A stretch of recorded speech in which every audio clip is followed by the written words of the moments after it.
Yeah, unfortunately, it's not. And the numbers locally bear this out. Just in the last 4 years alone, there has been a 57% increase in the number of children who have been shot on Cincinnati streets. 30 were shot by this time in 2020, and that's up to 47 by this date in 2023. Just about everyone has an opinion about why gun deaths are skyrocketing locally and nationally. This latest study, published in the journal Pediatrics, shows about 1,300 children died from firearms in 2011 in the United States, that number jumping to nearly 2,600 in 2021. The 87% increase shoved gun deaths to the top of the list among other injury-related deaths. There are not kids that were doing anything malicious. Just last week in Bond Hill, a 15-year-old football player from Don High School died in a drive-by shooting. Jameer Tompkins, former principal, blames politicians who have allowed a massive increase in the availability of guns on the street. What about the people who are making these policies that allow the guns to be on the streets? Accidental shootings are another cause of gun deaths among children. Hamilton, March of this year. A 3-year-old boy gets his hands on a loaded pistol left on a windowsill. He shoots and kills himself.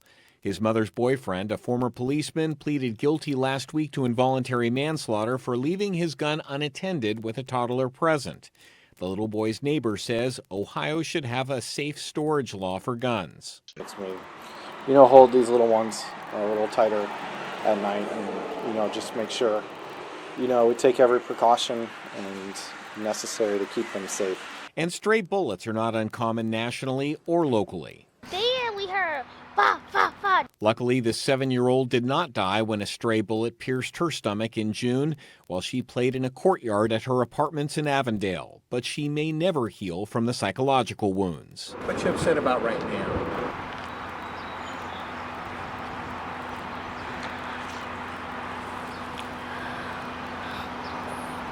I never got shot before. And then there's suicide. There is literally not a day that goes by that I don't think about Brogan.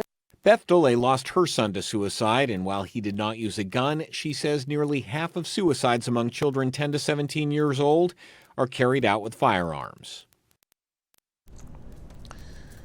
And Dole says with any suicide, guns or otherwise, parents need to pay close attention to their children. Now, while we focused on the huge increase in gun deaths among children for this story, the study in Pediatrics was about all injury-related deaths, and drug poisoning saw a 113% increase in the past 10 years, the study pointing to fentanyl as the leading cause. Kyle? Some disturbing findings there, David. Thank you so much for that report. And the study listed the top 4 injury-related killers among U.S. children as firearms, drowning, suffocation, and as David just mentioned there, drug poisoning.